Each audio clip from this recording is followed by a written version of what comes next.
tashi na zo in ɗan ɗorawa ta so zauna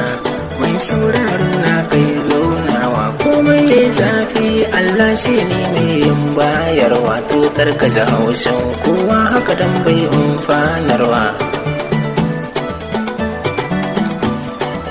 na san zafin so in ya shiga zuciya bai carewa daɗin kuma soya dukkan ji ku zauna ba warewa yau ko gobe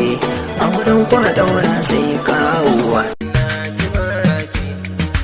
ta wuce mantani